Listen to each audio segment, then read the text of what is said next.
पिछले 3 एपिसोड में हमने जाना कि कश्मीर का पहला हिंदू शासक, पहला मुस्लिम शासक, साथ ही साथ कश्मीर का नाम कैसे कश्मीर पड़ा, उसके क्या क्या विवाद हैं, क्या क्या साक्ष्य हैं। जैसे कश्मीर को कश्यप ऋषि की धरती या कश्यप के नाम पर माना जाता है, और भी बहुत सारी अन्य धर्मों से जुड़ी हुई परंपराओं के बारे में, उनके बारे में जानकारी हमने आपको दी थी। फिर अगली कड़ी में हमने आपको बताया था किस प्रकार से वहाँ पे राजवंशों का चला पूरा। औरंगजेब से लेकर जो महिलाओं के अंतर्वस्त्रों को नहीं पसंद करता था, इस प्रकार से उसके कई फतवे और भी बहुत सारे, वहाँ पे हिंदू कर लगाना, ये सारी चीज़ें थीं।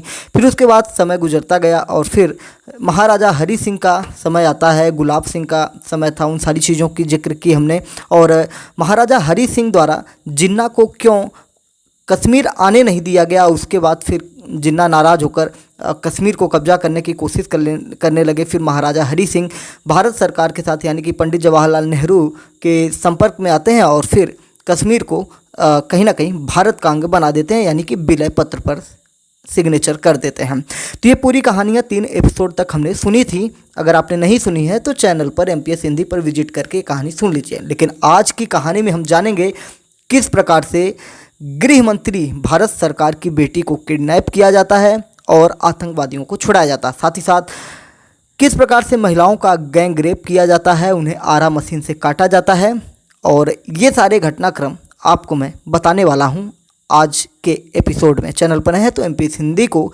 सब्सक्राइब करके हमारे साथ जुड़ जाइए सच्ची और प्रामाणिक कहानियों के लिए। कुछ चीज़ें आपको बता दें जिससे कि चीज़ें स्पष्ट हो जाएं कि चीज़ें कहाँ से होती हैं। बहुत सारे किताबों का सोर्स हम लेते हैं, बहुत सारे एक्सपर्ट पैनल जो होती हैं उनके जो आर्टिकल्स होते हैं उनका सोर्स लेते हैं, तब जाकर आपको कहानियाँ बताते हैं। बात करेंगे 25 तारीख जून 1990 की। जगह थी बंदीपोरा, कश्मीर। यहाँ पर 28 साल की शादीशुदा महिला गिरिजा टिक्कू एक सरकारी स्कूल में लैब असिस्टेंट थी। घाटी में हालात बिगड़ने पर वो और उनका परिवार जम्मू पलायन कर चुका था। घर में पैसों की सख्त ज़रूरत थी, इसलिए एक दिन वो अपनी सैलरी लेने वापस लौटते हैं। बंदीपोरा में गिरिजा अपनी पहचान के एक मुस्लिम परिवार के घर में ठहरते हैं। अचानक उस घर में कुछ हथियारबंद लोग घुस आते हैं। उन्होंने गिरिजा की आंखों पर पट्टी बांधी और उसे कार में बिठा ले गए। कौन थे? आप समझ ही गए होंगे कि आतंकवादी थे। सभी ने उसका सामूहिक बलात्कार किया। बदहवास गिरिजा उनमें से एक शख्स की आवाज़ को पहचान गई और उसे नाम से पुकारा। आप आगे की कहानी जानेंगे तो आप दहल जाएंगे। पहचान उजागर होने के डर से बलात्कारियों ने गिरिजा को कार से निकाला और पास की आरा मशीन में ले गए। आरी से गिरिजा के 2 टुकड़े कर दिए और 100 वहीं फेंक दिया।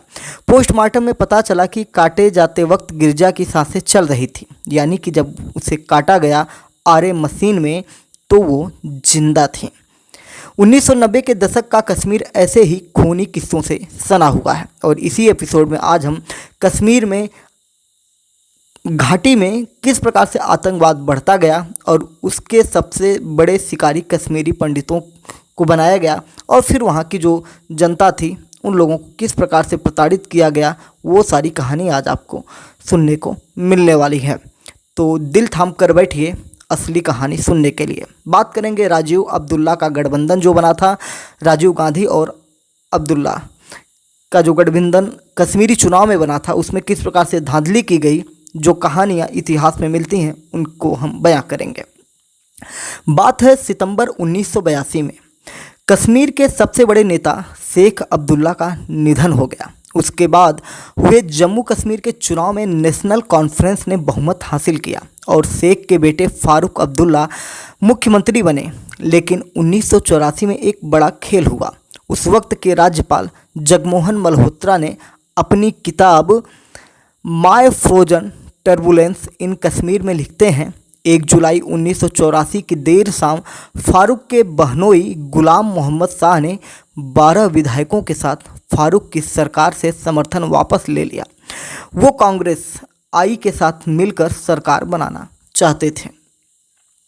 अगली सुबह राज्यपाल ने फारूक की सरकार बर्खास्त कर दी। 2 जुलाई की शाम ही कांग्रेस और अन्य के समर्थन से गुलाम मोहम्मद शाह ने जम्मू कश्मीर के मुख्यमंत्री पद की शपथ ले ली। अगले 2.5 साल जम्मू कश्मीर में सबसे भ्रष्ट सरकार का दौर चलता रहा, जिसमें जनता प्रताड़ित होती रही, शोषित होती रही और हिंदुओं का नरसंहार उस बीच लगातार होते रहा। शाह को कश्मीरी जनता का तीखा विरोध भी झेलना पड़ा। 7 मार्च 1986 को जीएम शाह की सरकार बर्खास्त कर दी गई। मार्च 1987 में जम्मू कश्मीर विधानसभा चुनाव हुए। इसमें राजीव गांधी की कांग्रेस और फारूक अब्दुल्ला की नेशनल कॉन्फ्रेंस ने गठबंधन किया। दूसरी तरफ गिलानी की जमात-ए-इस्लामी जैसी 1 दर्जन कट्टरपंथी पार्टियों ने मिलकर यूनाइटेड मुस्लिम फ्रंट यानी MUF को बनाया। इस चुनाव में धांधली की हर सीमा पार हो गई। लेखक और राजनीतिक विश्लेषक सुमंत्र बोस अपनी किताब कश्मीर रूट्स ऑफ कॉन्फ्लिक्ट में पाथ टू पीस, पूरी किताब का नाम एक बार फिर से सुनिएगा। सुमंत्र बोस की ये किताब है, जो एक राजनीतिक विश्लेषक हैं। Kashmir roots of conflict path to peace, इसके अंदर उन्होंने लिखा है कि वोटरों को उनके घर भेज दिया गया था। बूथ कैप्चरिंग की गई। बूथ कैप्चरिंग का मतलब होता है कि पूरे बूथ पर ही कब्जा करके फर्जी तरीके से वोट डाल देना, या वहाँ पे जो पेटियाँ हों उनको कहीं ना कहीं बेकार कर देना, डिस्ट्रॉय कर देना। सारे मतपत्रों पर नेशनल कॉन्फ्रेंस और कांग्रेस की मुहर लगा दी गई। इसमें सरकार और उनकी पूरी मशीनरी काम कर रही थी। नतीजों में भी हेरा फेरी हुई। लेखक अशोक कुमार पांडे अपनी किताब कश्मीर नामा में भी इसका जिक्र करते हैं। श्रीनगर की आमिर कदल सीट से मुस्लिम यूनाइटेड फ्रंट के यूसुफ शाह उम्मीदवार थे। उसके पोलिंग एजेंट का नाम यासीन मलिक था। बेमिना डिग्री कॉलेज में मतगणना शुरू हुई। रुझानों में यूसुफ बड़े अंतर से जीत रहा था। उसके प्रतिद्वंदी नेशनल कॉन्फ्रेंस के मोइनुद्दीन शाह निराश होकर घर चले जाते। थोड़ी बाद शाह को मतगणना अधिकारी ने घर से बुलाया और विजयी घोषित कर दिया। ऐसा कई जगह हुआ कि जब प्रत्याशी को लगा मैं हार रहा हूं और हार चुका हूं, वो घर चला जाता है और उसे बुला बुलाकर उसे जीत के सर्टिफिकेट दिए गए। लोग सड़क पर उतर आए, विरोध प्रदर्शन हुआ। इसके बाद सरकार ने मोहम्मद यूसुफ शाह और उसके चुनाव प्रबंधक यासीन मलिक को गिरफ्तार कर लिया। इस चुनाव में नेशनल कॉन्फ्रेंस और कांग्रेस गठबंधन को जीत हासिल हुई। मोहम्मद यूसुफ शाह को 2 चुनाव हार चुके थे। तीसरी बार धांधली करके चुनाव हरवा दिया गया। 20 महीने बाद जेल से छूटने के बाद यूसुफ शाह ने राजनीति छोड़ दी और सीमा पार पाकिस्तान चला गया। यही यूसुफ शाह आतंकी संगठन हिजबुल मुजाहिदीन का आगे जाकर कमांडर बना। उसके पोलिंग एजेंट रहे यासीन मलिक ने जम्मू कश्मीर लिबरेशन फ्रंट नाम का आतंकी संगठन बना लिया, जो कि बहुत ही ज़्यादा सक्रिय हुआ और हर उस मानवता को तार तार करने वाला काम किया जो आप सपने में भी नहीं सोच सकते हैं।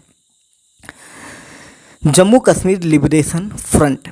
कश्मीर एक्सपर्ट क्रिस्टोफर स्नेडेन अपनी किताब अंडरस्टैंड कश्मीर एंड कश्मीरी में लिखते हैं कि इस चुनाव के बाद सिर्फ यूसुफ शाह ही नहीं, तमाम निराश युवा कश्मीरी मुसलमान बॉर्डर पार करके पीओके चले गए। वहां पाकिस्तानी सेना और ISI ने उन्हें हथियार चलाने की ट्रेनिंग दी। जब वे लौटे तो उनके हाथ में आधुनिक हथियार थे, आतंकवादी बन चुके थे। साथ में सपोर्ट करने के लिए उनके पास पैसा भी था। पाकिस्तान ने ये सब इसलिए किया था कि वो इन आतंकियों के भरोसे भारत के खिलाफ लड़ सके। और जिस प्रकार से भारत ने लाहौर तक कब्जा किया था, जो पिछले एपिसोड में हमने आपको बताया था कि किस प्रकार से भारतीय सेना लाहौर जाकर वहाँ पर कब्जा कर लेती है, फिर उसके बाद बहुत सारी घटनाक्रम घटती हैं जो पिछले एपिसोड में आप सुन सकते हैं। वो उसका बदला लेने के लिए, साथ ही साथ कश्मीर पर कहीं ना कहीं अशांति और कश्मीर को अपने हिस्से में लेने के लिए, जबकि जब युद्ध हुआ था तो उसके बाद कश्मीर के 2 टुकड़े हुए। एक पाकिस्तान जिसे आज़ाद कश्मीर कहता है और भारत उसे POK यानी कि पॉक ऑक्युपाइड कश्मीर के नाम से जानता है। और उसके लिए पॉक ऑक्युपाइड कश्मीर जो है, पाक अधिकृत कश्मीर जो है, उसके लिए भारत की संसद में यानी कि लोकसभा में सीटें रिजर्व करके रखी गई हैं। और आपने पिछले दिनों देखा कि किस प्रकार से विश्व मंच पर पाकिस्तान के प्रधानमंत्री ने कहा कि भारत अपनी ताकत कश्मीर में बढ़ा रहा है और वो आज़ाद कश्मीर यानी कि POK में घुसकर उस पर कब्जा करना चाहता है। खैर, ये जितनी जल्दी सही हो जाए पाकिस्तान के प्रधानमंत्री की बात, उतने ही बढ़िया है।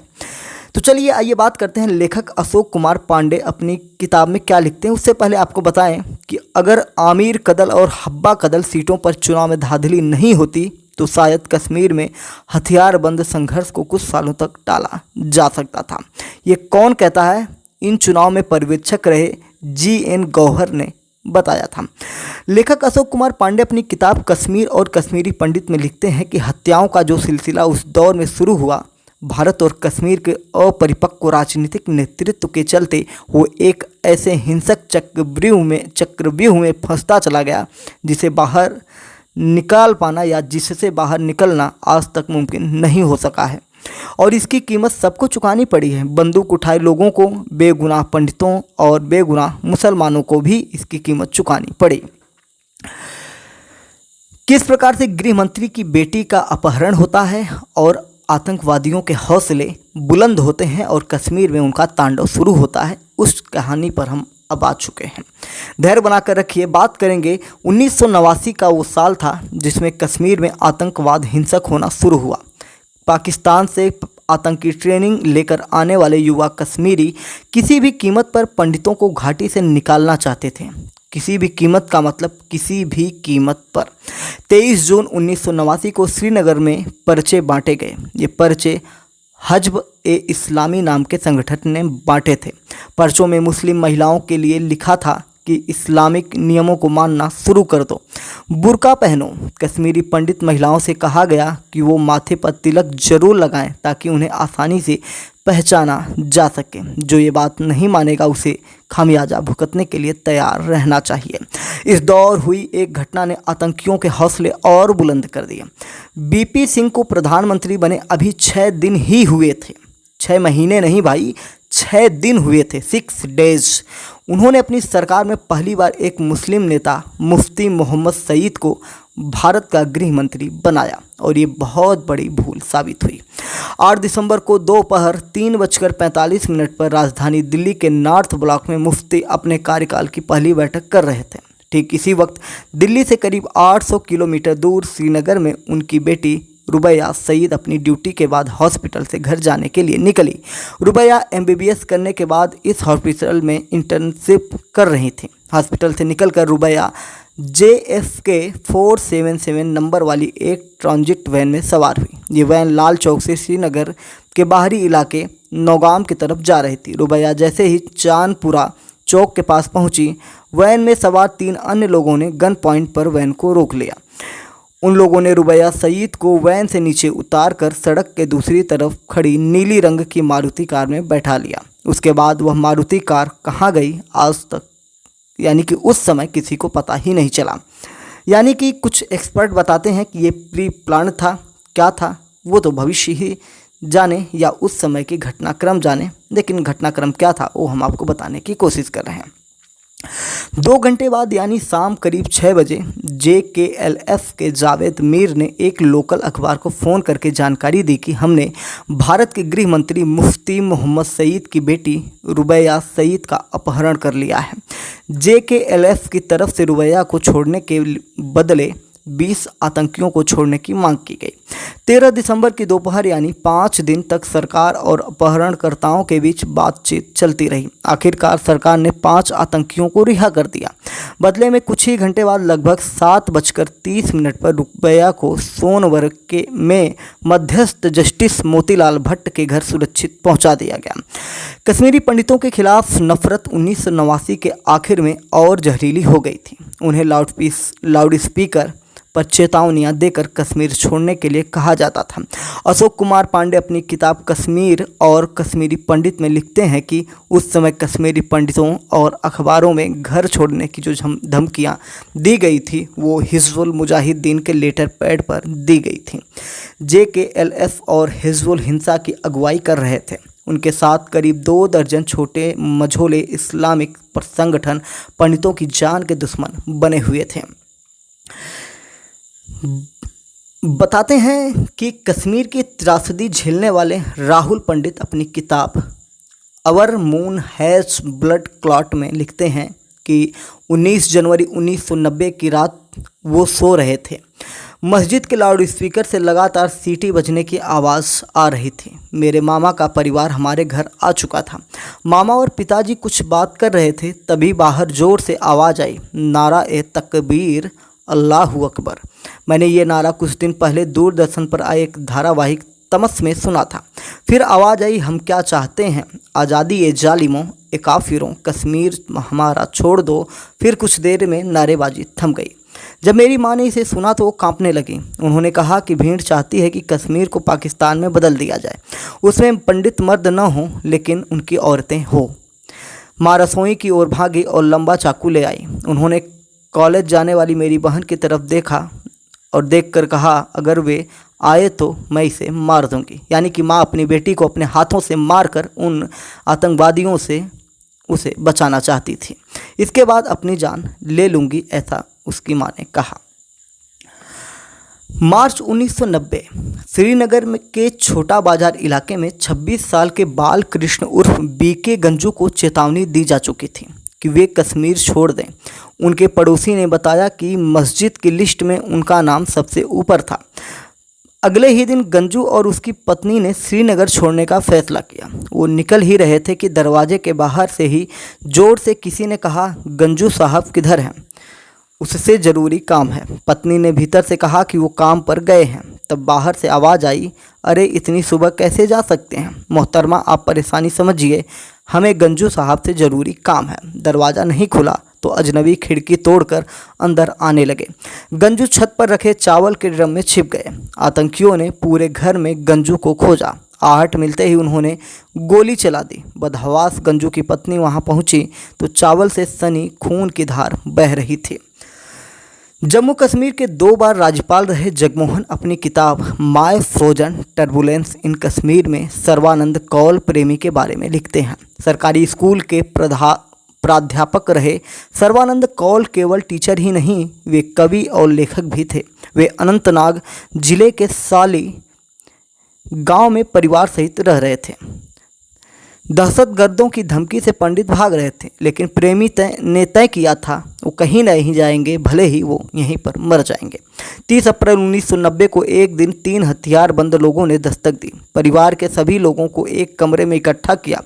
प्रेमी को साथ ले जाने लगे तो कुछ मुस्लिम पड़ोसियों ने विरोध किया। बंदूक की नोक के आगे उनका विरोध नहीं चला। प्रेमी के साथ उनका बेटा भी चल दिया। 2 दिन ही हुए थे या 2 दिन हो गए थे, न प्रेमी लौटे न उनका बेटा लौटा। दोनों की लाश एक जगह लटकी हुई मिली। लाशें देखकर पता चल रहा था कि दोनों के हाथ पैर तोड़ दिए गए थे, बाल नोचे गए थे, शरीर की चमड़ी जगह जगह से उधेड़ दी गई थी और शरीर में जगह जगह जलाने के निशान थे। तो कितना प्रताड़ित किया गया और उन्हें मारकर लटका दिया गया। तो ये आज हमने कश्मीर की कहानी में समझने की कोशिश की कि किस प्रकार से कश्मीरी पंडितों के ऊपर जुल्म ढाए गए और वहाँ पे आतंकी मुसलमानों ने किस प्रकार से कश्मीर को पाकिस्तान बनाने में मदद किया। और आज भी बहुत सारे ऐसे लोग हैं जो कश्मीर को पाकिस्तान बनाने की ख्वाहिश रखते हैं, जैसे वहाँ की लोकल पार्टियाँ खुद कश्मीर को पाकिस्तान का हिस्सा बनानी चाहती हैं। लेकिन किस प्रकार से लाखों लाख हिंदू ब्राह्मणों को, हिंदू पंडितों को, कश्मीरी पंडितों को वहाँ से निकाला गया, उन्हें मारा गया। और वो कहानी आज किसी भी पार्टी के ज़बान पर नहीं होती है सिवाय वर्तमान सरकार प्रधानमंत्री नरेंद्र मोदी के जुबानी से।